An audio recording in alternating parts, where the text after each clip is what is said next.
आज 23 दिसंबर है, दिन मंगलवार है। ये जानते हैं बिहार की 30 फटाफट बड़ी खबरों को, और इस न्यूज़ को आप किस जगह से देख रहे हैं हमें कमेंट बॉक्स में ज़रूर बताएं। दाखिल खारिज के एक मामले में भूमिहार लिखे जाने को लेकर विवाद सामने आया है। पहले यह भूमिहार ब्राह्मण दर्ज था। इस पर उप मुख्यमंत्री विजय कुमार सिन्हा ने कहा है कि जो पहले दर्ज था वही लागू किया जाएगा, इसमें कोई बदलाव नहीं होगा। हिजाब विवाद पर पाकिस्तानी पत्रकार की टिप्पणी पर प्रतिक्रिया देते हुए मुनव्वर राना की बेटी सुमैया ने कहा है कि हमारे देश का मामला है और पाकिस्तान को इससे दूर रहना चाहिए। हिजाब विवाद के बीच मुख्यमंत्री नीतीश कुमार ने प्रधानमंत्री नरेंद्र मोदी और गृह मंत्री अमित शाह से मुलाकात की। जेडीयू प्रवक्ता ने दावा किया है कि राजद के विधायक बेचैन हैं और उनमें से कई उनके संपर्क में हैं। बिहार बीजेपी अध्यक्ष के जिले में लड़कियों की सुरक्षा को लेकर सवाल उठ रहे हैं। एक छात्रा ने कहा कि खुलेआम छेड़खानी होती है, डर के कारण उसके माँ बाप ने उसका स्कूल छुड़वा दिया। इस पर डिप्टी सीएम से सवाल पूछा गया कि ऑपरेशन रोमियो कहाँ है। राजगीर का तापमान 60 डिग्री से भी नीचे पहुंच गया है, जिससे शिमला से भी ठंडा हो गया। राज्य के 5 जिलों का तापमान 10 डिग्री के नीचे दर्ज किया गया है। कोल्ड डे के कारण 9 जिलों में स्कूलें बंद कर दिए गए हैं। बीजेपी के कोषाध्यक्ष राकेश तिवारी पर फ्रॉड का मामला दर्ज किया गया है। आरोप है कि बीसीए के चेयरमैन रहते हुए उन्होंने खेल के नाम पर फर्जी तरीके से 30 लाख रुपए निकाले और उगाही भी की। बेगूसराय में एक शराब माफिया ने फेसबुक लाइव आकर एसपी और थानेदार को 2 मिनट में 35 गालियां दी। उसने पैसे लेकर फंसाने का आरोप भी लगाया। पटना में नाव के जरिए शराब की तस्करी का खुलासा हुआ है। डिलीवरी से पहले ही खेप बरामद कर ली गई। पुलिस लाइफ जैकेट पहनकर गंगा में उतरी, जबकि तस्करों ने नदी में छलांग लगा दी। आर्थिक अपराध इकाई ने भू माफिया और बालू माफिया के खिलाफ कार्रवाई के विशेष कोषांग का गठन किया है। अब तक करीब 50 करोड़ रुपए की संपत्ति की जानकारी जुटाई गई है। मोकामा में एक ब्यूटिशियन पर एसिड अटैक की घटना हुई है। यह वारदात थाने से 1 किलोमीटर की दूरी पर हुई। पुलिस सीसीटीवी फुटेज खंगाल रही है और पुराने विवाद को वजह माना जा रहा है। मुजफ्फरपुर में एसपी सेंटर से 2 लाख रुपए की लूट हुई है। बाइक सवार अपराधियों ने वारदात को अंजाम दिया है और पुलिस सीसीटीवी फुटेज के आधार पर जांच कर रही है। पूर्व मुख्यमंत्री जीतन राम मांझी ने बयान में कहा है कि पैसे वसूलो, 10% न मिले तो 5% लो और पैसे से पार्टी को मजबूत करो। उन्होंने कहा कि सांसद और विधायक कमीशन लेते हैं। पटना, नालंदा, जहानाबाद, अरवल और गया में शीतलहर को लेकर ऑरेंज अलर्ट जारी किया गया है। सभी जिलों में हल्का कोहरा छाया रहेगा। पर्यटन की दृष्टि से बिहार के सीतामढ़ी जिले का विकास किया जा रहा है। उप मुख्यमंत्री और गृह मंत्री सम्राट चौधरी ने कहा है कि माता सीता के जन्म स्थान पुरौरा धाम में भव्य मंदिर का निर्माण किया जा रहा है। मंदिर निर्माण के बाद उसके पास एक भव्य, आधुनिक, सुव्यवस्थित और विकसित शहर बसाया जाएगा, जिसे सीतापुरी के नाम से जाना जाएगा।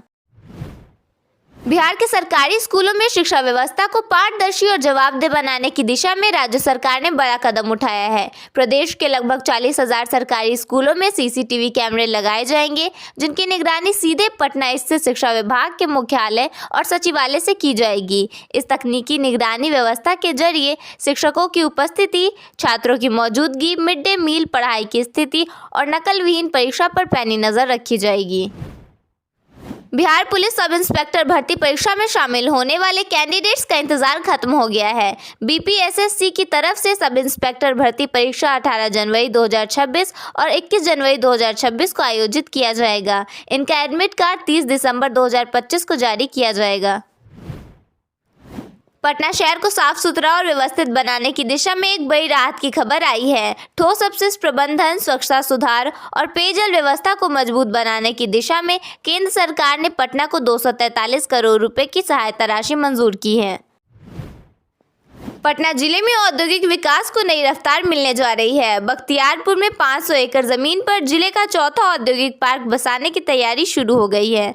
इसके लिए जमीन अधिग्रहण की प्रक्रिया औपचारिक रूप से शुरू कर दी गई है। राजधानी पटना में ठंड का असर लगातार गहराता जा रहा है। न्यूनतम तापमान में आई गिरावट में आम लोगों की दिनचर्या को प्रभावित करना शुरू कर दिया है। खासकर फुटपाथ पर रहने वाले बुजुर्ग, बीमार और छोटे बच्चों के लिए यह मौसम जोखिम भरा हो सकता है। हालात को देखते हुए जिला प्रशासन पूरी तरह सतर्क हो गया है और ठंड से निपटने के लिए प्रशासनिक तंत्र को अलर्ट मोड पर रखा गया है। अब बीमारी के साथ अस्पताल तक दौड़ने की मजबूरी धीरे धीरे खत्म होने वाली है। बिहार में इलाज और दवा की राह अब पंचायत से ही शुरू होगी, जहां बीपी, शुगर जैसी बीमारियों की दवा 1 महीने तक मुफ्त मिलेगी। जिला से ब्लॉक और ब्लॉक से पंचायत तक दवाएं पहुंचाने के लिए राज्य में 170 औषधि वाहन लगातार काम कर रहे हैं। इसका असर यह हुआ है कि दूर दराज के स्वास्थ्य केंद्रों तक भी समय पर दवाएं पहुँचाई जा रही हैं। बिहार के नवादा जिले में मुख्यमंत्री महिला रोजगार योजना के तहत महिलाओं को स्वरोजगार के लिए आर्थिक सहायता दी जा रही है। इस योजना के अंतर्गत पात्र महिलाओं को 2,10,000 रुपए की आर्थिक मदद मिलेगी। जीविका स्वयं सहायता समूह से जुड़ी महिलाएं ग्राम संगठन के माध्यम से आवेदन कर सकती हैं। शहरी क्षेत्र की महिलाएं ऑनलाइन भी आवेदन कर सकती हैं। आवेदन की अंतिम तिथि 31 दिसंबर 2025 है।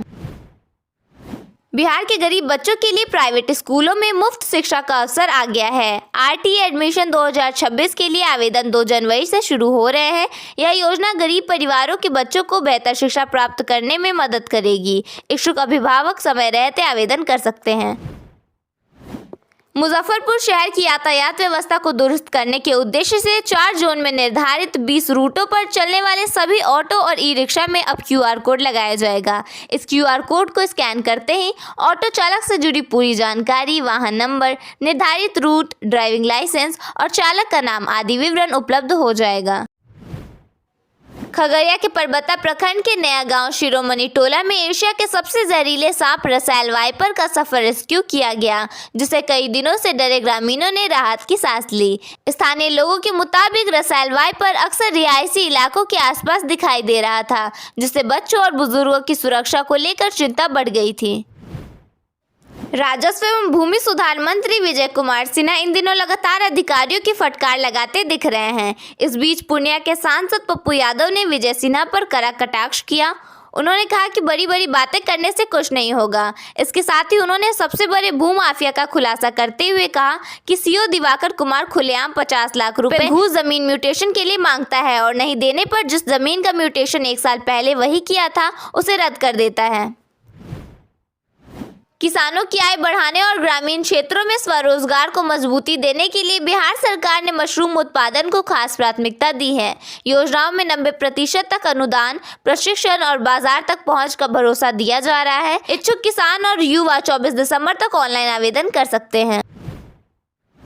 बिहार सरकार सुपौल जिले के सरायगढ़ प्रखंड में औद्योगिक विकास को बढ़ावा देने के लिए प्रयासरत है। इसके लिए 250 एकड़ जमीन के अधिग्रहण हेतु सोशल ऑडिट किया जा रहा है। सरायगढ़ के TCP भवन में आयोजित इस ऑडिट में जमीन मालिक अपनी राय रख सकते हैं। सरकार का उद्देश्य स्थानीय लोगों को रोजगार देना और क्षेत्र की आर्थिक स्थिति को मजबूत करना है।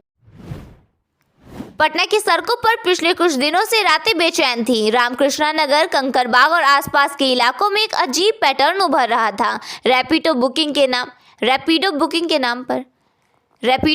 नाम पर कॉल आती, बाइक सवार पहुंचता और फिर सुनसान मोड़ पर शुरू हो जाती लूट की कहानी। मोबाइल, नकदी और भरोसा सब कुछ छिन जाता। अब इस दहशत की कहानी में एक मोड़ आया है। पुलिस ने उस शख्स को गिरफ्तार किया है जिसकी बाइक पर बैठकर लोग सफर नहीं बल्कि खौफ की सैर पर निकल रहे थे। भागलपुर में साइबर अपराधियों ने डर और लालच के जरिए 2 बड़े ऑनलाइन ठगी के मामलों को अंजाम दिया है। डिजिटल अरेस्ट और निवेश के नाम पर बुजुर्ग व बैंक मैनेजर से 2.30 करोड़ रुपए से अधिक की ठगी कर ली। पीड़ित बुजुर्ग के अनुसार साइबर अपराधी ने खुद को CBI अधिकारी बताते हुए उनके खाते में गड़बड़ी की बात कही और जांच नहीं कराने पर गंभीर कार्रवाई की धमकी दी। मोतिहारी में साइबर अपराधियों ने ठगी का नया तरीका अपनाया है। एक युवक के मोबाइल को हैक कर उसके खाते से 1.37 लाख रुपए गायब कर लिए गए। युवक के मोबाइल का डिस्प्ले थोड़ी देर के लिए ब्लैंक हुआ और जब ऑन हुआ तो उनके मोबाइल पर पैसे निकलने का मैसेज आने लगा। घोड़ासहन थाने में प्राथमिकी दर्ज कराई गई और पुलिस मामले की जाँच कर रही है। कांग्रेस पार्टी की चेयरपर्सन सोनिया गांधी ने कहा है कि मनरेगा योजना का खत्म होना हमारी सामूहिक नैतिक विफलता है। मनरेगा ने महात्मा गांधी के सर्वोदय यानी सबके कल्याण के विचार को साकार किया और कार्य के संवैधानिक अधिकार को लागू किया है। उन्होंने कहा कि मनरेगा का खत्म होना हमारी सामूहिक नैतिक विफलता है। इसका आर्थिक और मानवीय असर आने वाले सालों में देश के करोड़ों मेहनतकश लोगों पर पड़ेगा। कांग्रेस पार्टी की चेयरपर्सन सोनिया गांधी ने कहा कि मनरेगा योजना का खत्म होना हमारी सामूहिक नैतिक विफलता है। मनरेगा ने महात्मा गांधी के सर्वोदय यानी सबके कल्याण के विचार को साकार किया और कार्य के संवैधानिक अधिकार को लागू किया। उन्होंने कहा कि मनरेगा का खत्म होना हमारी सामूहिक नैतिक विफलता है। इसका आर्थिक और मानवीय असर आने वाले सालों में देश के करोड़ों मेहनतकश लोगों पर पड़ेगा। उन्होंने कहा अब पहले से कई ज्यादा जरूरी है कि हम एकजुट हो और उन अधिकारों की रक्षा करें जो हम सभी को सुरक्षा देते हैं। केंद्र सरकार ने बीते हफ्ते मनरेगा की जगह वीबीजी रामजी बिल संसद में पेश किया। यह बिल दोनों सदनों से पास हो चुका है। रविवार को राष्ट्रपति द्रौपदी मुर्मू के हस्ताक्षर के बाद अब यह कानून बन चुका है।